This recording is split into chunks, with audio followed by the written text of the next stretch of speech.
আর কত সহ্য করবো আমি, আর কত? কিসের জন্য যে আমার বাপ মায়ের সাথে আমার বিয়ে দিছিল, যে এত এত লোক থাকতে কিসের জন্য এর সাথে বিয়ে দেওয়া লাগবে আমার? এই মফিজের সাথে বিয়ে হই আমার জীবনটা একেবারে তেজপাতা হয়ে গেল। দিনের পর দিন আমার জীবন সব একেবারে মাটি হয়ে গেল। আমি হয়তো দুদিন পরে মরবো, আগে মরলে কি ক্ষতি। জীবনে আর পারা যাচ্ছে না। এই সকালবেলা উঠে একটু ফাল ফালের মুখ দেখলে একটু ভালো লাগে। সকালবেলা উঠে মফিজের মুখ দেখা লাগছে, কেমনে দিনটা ভালো যাবে। বউ, ও বউ, এই যে বাজার করে আনছি, সুন্দর করে রান্না করবা। ওরে আমার গোলামের পুত, সারাদিন কইছিলি তুই, এতক্ষণে আসার সময় হলো, একেবারে ফাইন করি স্পেশাল রান্না, তাই না? আরে তোদের জীবনে দেখেছিল স্পেশাল রান্না কেরম হয়? আমি হয়ে তোর সংসার করেছি রে, অন্য কেউ হলে তোর মুখে মুখিয়ে দিয়ে চলে যেত। এই রে তোর স্পেশাল রান্না তুই খা। আমি পারি না, আর পারি না। না রে, এত সহ্য করা যাচ্ছি না, ধৈর্যের বেদা আমার ভেঙে যাচ্ছে। এই শালি, এই শালি, বাচ্চা না হলে কি আমি তৈরি করবো না? বাচ্চা, এই বাচ্চা কি তৈরি করা জিনিস? এই শালি, এই বাচ্চা কি দারাজ থেকে অর্ডার করা জিনিস রে? এই বাচ্চা দারাজ থেকে অর্ডার করবো? এই দীর্ঘ 10 বছর ধরে তো চেষ্টা করতেছি, এ না হলে আমি কি করবো রে? তোরা থাকলি থাক, আর না থাকলে বাপের বাড়ি চলে যা। ওরে আমার গোলামের পুত,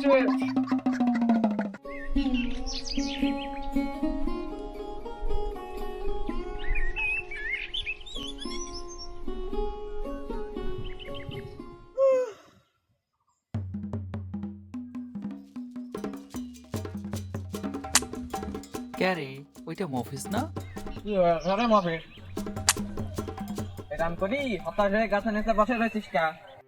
কি আর বলবো রে ভাই, সবই তো জানিস, বিয়ের আজ 10টি বছর হয়ে গেল, আজ পর্যন্ত ছোলবলের কোনো মুখ দেখতে পারলাম না।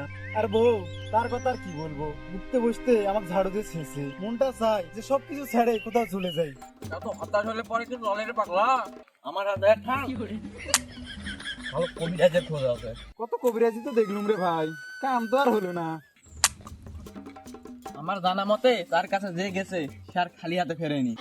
কি করছিস রে ভাই, সত্যি নাকি? সত্যি মানে আল্লাহর কিরা করে করছি সত্যি, ওর নাম ঠিকানা সবই আমার জানা।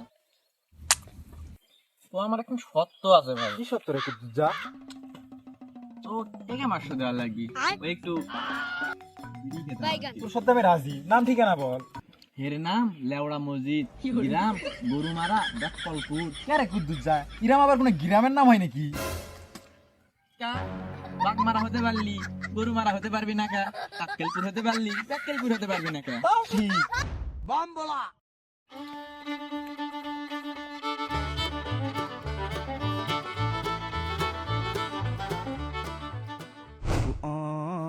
কাছে এসে বসো বালবি।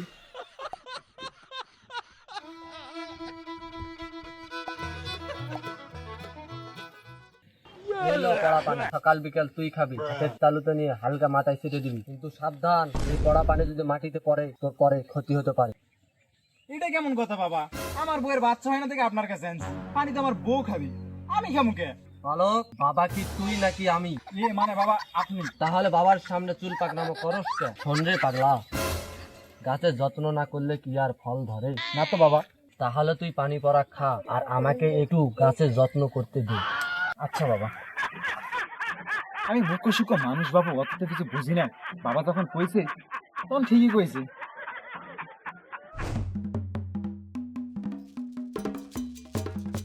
আচ্ছা, খুব তো কইছিলি আমি নাকি পারমু না, খুব তো টিটকারি মারছিলি।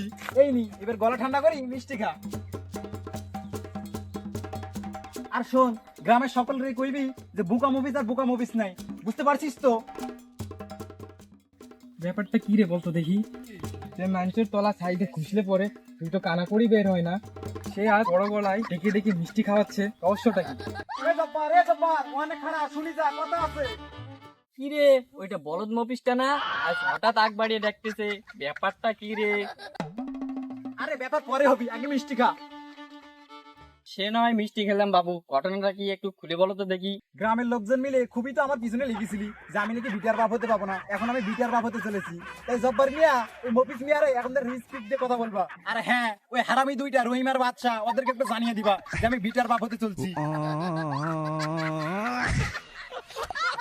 বাপুরে, বিচার বাপ না হতে হতেই এত ভাব দেখাচ্ছে, বিটা হলে না জানি কি করে ফেলতো।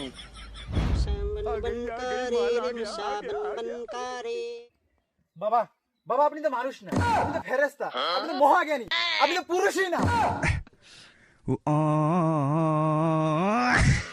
আপনি তো মহাপুরুষ। চুপ করো ভালো, এটাই তো আমার কাম, তোমাদের কল্যাণই তো আমার স্বার্থপরতা। চলো বসে।